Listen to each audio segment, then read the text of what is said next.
of like the next things you think this technology will do that will impact people's lives?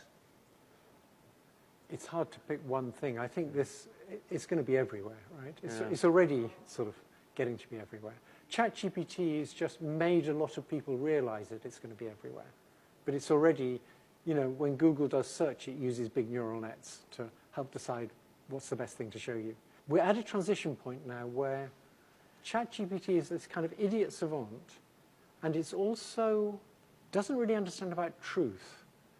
It's been trained on lots of inconsistent data.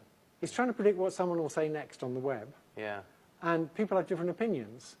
And it has to have a kind of blend of all these opinions so that it can model what anybody might say.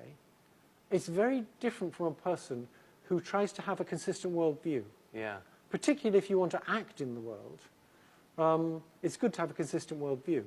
And I think one thing that's going to happen is we're going to move towards systems that can understand different worldviews and can understand that, okay, if you have this worldview, then this is the answer.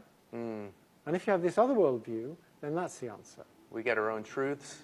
Well, that's the problem, right? Because what you and I probably believe, unless you're an extreme relativist, is there actually is a truth to the matter.